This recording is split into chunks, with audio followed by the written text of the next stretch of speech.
انسانی طبقات میں اچھے لوگ تین قسموں کے ہوتے ہیں۔ ایک طبقہ ان لوگوں کا ہوتا ہے جو حق اور ہدایت کے طلب کرنے والے، مانگنے والے ہوتے ہیں۔ دوسرا طبقہ ایسے لوگوں پر مشتمل ہوتا ہے جو لوگوں کو حق اور ہدایت بتانے والے اور سمجھانے والے ہوتے ہیں، ان کو حق کی راہ دکھاتے ہیں۔ تیسرا طبقہ ان دونوں سے جدا ہوتا ہے، بہت اقل ہوتا ہے، بہت قلیل مگر ہوتا ہے۔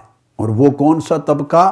وہ ان دونوں سے بلند ایک طبقہ ہے جو خود پیکران حق و ہدایت بن جاتا ہے۔ یہ تیسرا طبقہ ہے کہ جو خود پیکران حق ہیں۔ اللہ رب العزت نے انسان کے اندر دونوں چیزیں رکھی ہیں۔ جب تخلیق آدم ہوئی تو ارشاد فرمایا انی خالق بشرا من صلصال من حمأ مسنون، اس میں سے ہر چیز اٹھ رہی ہے، ہر چیز اٹھ رہی ہے۔ اب سوال ہوا کہ جو ہم نے ذکر کیا اس تیسرے طبقے کا، وہ کہاں سے آیا؟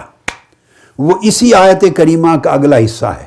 جب تک بشریت کا تذکرہ ہوا، اللہ رب العزت نے ملائکہ کو سجدہ کرنے کا نہیں کہا۔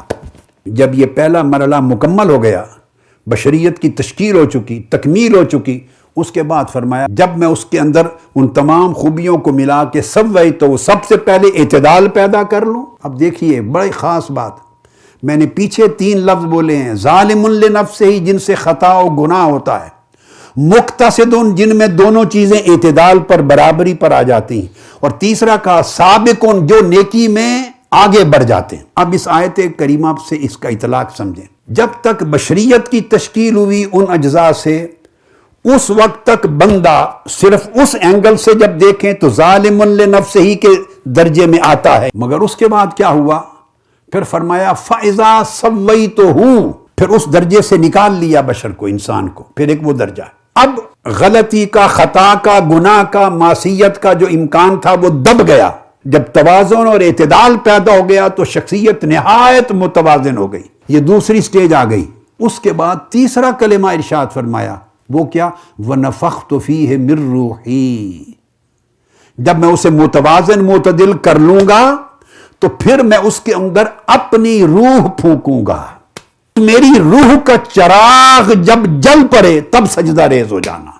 جب بعض ہستیاں روحانی طور پہ ترقی کرتے کرتے قصباً ایک مقام پر پہنچتی ہیں، اور بعض ہستیاں نبی کا جز ہو کر بدعتم منی، جیسے سیدہ کائنات کے لیے کہا کہ پیدائشی طور پہ نبی کا حصہ لے کے پیدا ہوتی ہیں، اس روحانیت کا، اس امر حق کا حصہ جز لے کے پیدا ہوتی ہیں۔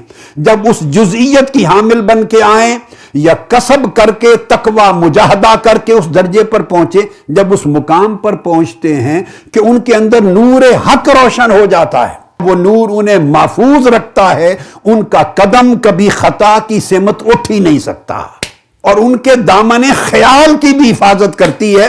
فعلاً غلطی کا صادر ہونا تو بہت دور کی بات ہے، ان کے دامن خیال کی بھی حفاظت کرتی ہے۔ اس لیے ان کو اللہ رب العزت نے نہ صرف حق کی راہ دکھانے والا اور حق کی راہ بتانے والا نہیں بنایا، بلکہ خود ان کو حق بنا دیا۔